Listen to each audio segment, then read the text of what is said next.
Alors, on en saura plus donc à Crevin d'ici quelques minutes. On va commencer, une fois n'est pas coutume, la rue de la Quintaine du mercredi en accueillant Éric Marcelin, le libraire et l'éditeur de Critique. Bonjour Éric, qu'est-ce que vous nous avez amené? Les livres sont là sur la table. Avec lequel voulez-vous qu'on commence? On va commencer avec ceci. Alors la spécificité, c'est que chacun a une rythmique très particulière. Donc on peut commencer en parlant de rythmique, peut-être par Flamagorise. Oui, ça c'est un ouvrage collectif. Un ouvrage collectif aux éditions Argemios. La spécificité, c'est que chaque auteur s'est inspiré d'une œuvre de Jonas Lentz.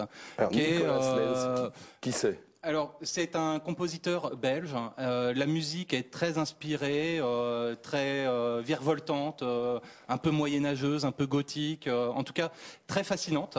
Et chacun des auteurs a été fasciné par ces musiques-là. Et ça fait, je vais dire une bêtise, mais 7 ans ou 8 ans que ce collectif est sous le coude, ne voit pas le jour. Ils voulaient le faire sortir avec le CD, ça n'a pas été possible. Mais par contre, il y a des textes d'une vraie bonne qualité. On ressent la musique. Et entre autres, on va retrouver Xavier Dolo. Qui signe aussi sous le pseudonyme de Thomas Géa. Qui signe sous le pseudonyme de Thomas Géa. Et qui a été votre première signature chez Critique. Tout à fait. Donc je ne pouvais pas faire autrement que d'en parler, et Lionel Davoust qui participe également, qui sera le deuxième auteur des éditions Critiques. Alors, on peut juste dire un mot ça permet de découvrir de manière très sympathique. On peut juste dire un mot sur le deuxième livre que vous allez éditer, alors c'est quand? C'est en mars? C'est au mois de mars, et on pourra le trouver sur le salon rue des Livres le 13 et 14 mars en avant-première. Ça s'appelle? Et puis la sortie nationale est pour le 30 mars. Et ça s'appelle? La volonté du dragon. On ramènera ça le mois prochain, on présentera ça. Ah oui. C'est magnifique. D'accord, alors on continue. On continue avec une rythmique. Regarde le soleil. Alors, voilà, aux éditions Mouton électrique. Donc là, on est de la vraie science-fiction.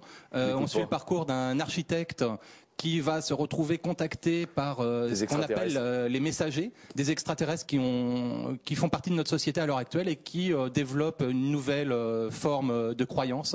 Et ils ont besoin de lui, de ses capacités particulières, sauf que pour cela, il va être obligé de changer, de se transformer. C'est la rencontre entre deux cultures, la différence avec l'autre, et c'est une fois qu'on est habitué au rythme, c'est vraiment magique, on se laisse porter et c'est vraiment très plaisant. C'est traduit par un Rennais. Certains reprochent au livre d'être un petit peu fleur bleue.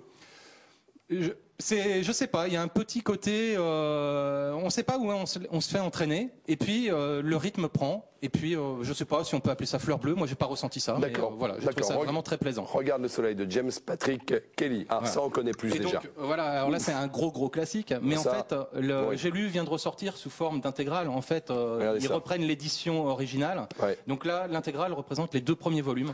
Donc, 750 pages. Une heroic fantasy très originale, avec des intrigues de royaume, c'est très complexe et c'est très sombre, hein, c'est de la dark fantasy.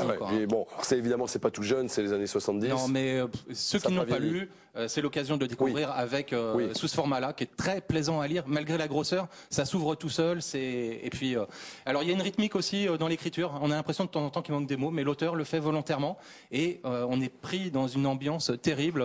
Quand les chevaliers angoissent, on angoisse avec eux très fortement. Meurtre, complot, trahison, ça c'est Georges Martin. Voilà, ok, on continue. Alors Spin, on en avait déjà parlé quand c'était sorti chez Lune d'encre. Là, ça vient de sortir en format poche, donc c'est l'occasion de se ruer dessus parce que c'est un indispensable de la science-fiction. C'est vraiment génial. La suite est sortie chez De Noël Axis et alors c'est rien que moins que la fin de la Terre, quoi. Un soir, des jeunes gens sont dehors pendant que les parents font la fête et les étoiles disparaissent d'un seul coup. Les sondes qui étaient dans l'espace tombent sur Terre. Un astronaute revient en disant que ça fait une semaine qu'il essaye de revenir sur Terre, sauf que a priori il est tombé en même temps que tout le monde. C'est fascinant, c'est bien tourné, c'est très bien écrit. C'est un grand roman. C'est un grand nom. Et puis le dernier, c'est une BD. J'ai ramené une bande dessinée.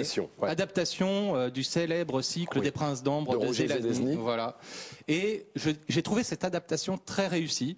Le même engouement qu'à la lecture du roman. On est pris dedans, on a envie d'avoir la suite. Et donc c'est l'histoire, ni plus ni moins, de Dieu, capable de transformer le monde connu, la Terre étant une de leurs inventions. Et une guerre fratricide est en train de ils sont en train de se livrer une guerre fratricide pour la succession du trône. C'est une énorme saga, de toute façon. C'est génial, c'est bien retranscrit. Après, les personnages sont plus ou moins ressemblants suivant l'image qu'on s'est faite dans l'esprit. Mais c'est à lire, à découvrir soit en bande dessinée, soit à se précipiter dessus en folio SF. C'est excellent. Merci Éric de nous avoir présenté tous ces livres. Le mois prochain, Vous revenez avec votre auteur et votre nouveau Avec votre plaisir, bébé, hein. avec plaisir. La volonté du dragon. On a retenu. Merci d'avoir été avec nous aujourd'hui. On va à Crevin, c'est des Crevins qu'on dit, et on va retrouver Philippe de la Côte.